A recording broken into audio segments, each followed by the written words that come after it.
L'année 2020, pour mémoire, était la dernière année de la mise en œuvre du Programme national de développement PND 2016-2020. Les activités inscrites au PAP 2020 devaient également permettre de faire un bond qualitatif dans la lutte contre la pauvreté, à travers l'offre de meilleurs services sociaux de base, notamment l'accès à l'éducation, à la santé et à l'eau potable, ainsi qu'à l'électrification, à l'assainissement et au transport. Au titre du renforcement des institutions pour la paix et la bonne gouvernance, l'année 2020 a été marquée par l'adoption de plusieurs réformes majeures portant entre autres sur la création du régime de retraite complémentaire par capitalisation au profit des fonctionnaires et agents de l'État, la dématérialisation des actes administratifs, l'adoption de la loi du 16 juin 2020 portant régime juridique de la communication publicitaire. Au niveau du foncier rural, la signature de 1956 arrêtés a permis de délimiter effectivement 4133 territoires de villages, dont 131 dans le cadre du projet d'appui à la relance des filières agricoles de Côte d'Ivoire et 4002 dans le cadre du programme d'appui au foncier rural. Au titre de la transformation de l'économie, l'année 2020 a été marquée par une intensification du programme de réhabilitation et de construction des infrastructures dans les secteurs des routes, des transports et de l'énergie. Des actions ont également porté sur l'assainissement de l'économie et l'amélioration de l'environnement des affaires. Et les principales réalisations à fin décembre 2020 portent principalement sur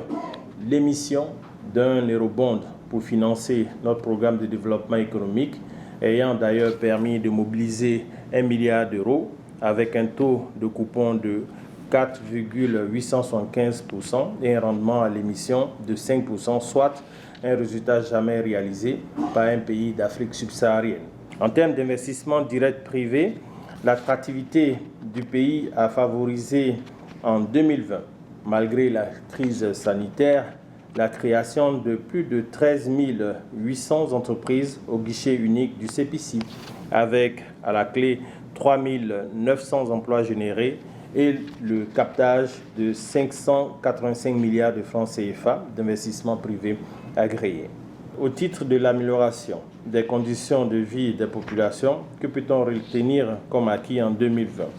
De façon concrète, le secteur éducatif a bénéficié de construction de nombreux établissements scolaires, préscolaires et secondaires, de l'acquisition et de la distribution de plus de 4,9 millions de kits scolaires, ainsi que l'édition et la distribution de 3 375 526 manuels scolaires de classe de CP1 et de CP2. En outre, 14 établissements de formation professionnelle ont été réhabilités. Les lycées professionnels de Jacquesville, de San Pedro, de Daoukro, d'Azopé, Ferkessé-Dougou, de même que les centres de formation professionnelle à Guiglo, Touba, Man, Odjene, Bondoukou, Korogo, Lakota, Gagnoa, Bundiali et du lycée professionnel hôtelier de la Riviera. Au niveau de l'enseignement supérieur, les travaux de construction et d'équipement des infrastructures de l'Université de Man ont été achevés en 2020. Ceux concernant l'extension des infrastructures et équipements des universités Jean-Laurignon-Guédé de Daloa, Pelefero-Gon Koulibaly de Korogo, de l'université Félix Houphouët-Boigny de Cocody et de l'université Alassane Ouattara de Bouaké sont en cours. Les travaux de construction des universités de San Pedro et de Bondoukou ont démarré. Au titre de la promotion de la jeunesse et de la femme, en 2020, de nombreuses questions liées à l'insertion de la jeunesse, à l'équité et au genre, à la famille, à l'autonomisation de la jeune fille et de la femme et au service civique ont fait l'objet de traitement. 1000 femmes entrepreneurs ont été mises en réseau sur la plateforme numérique. 50 millions de femmes africaines ont la parole. 2210 jeunes ont bénéficié d'assistance dans la création d'activités génératrices de revenus AGR et 750 pour la mise en place de petites et moyennes entreprises et de projets structurants. 4500 jeunes ont été insérés dans des travaux à haute intensité de main-d'œuvre et 1 526 211 nouveaux jeunes et adolescents sur la plateforme YouReports, portant à 2 585 666 le nombre d'inscrits depuis 2017, avec 60% d'hommes et 40% de femmes.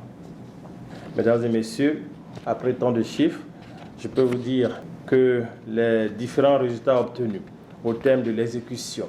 du PAP 2020, en dépit du contexte difficile marqué par la crise sanitaire liée à la COVID-19 et des perturbations sociopolitiques, montre encore une fois la ferme détermination du gouvernement à faire de notre pays un exemple de réussite et de développement en Afrique et dans le monde.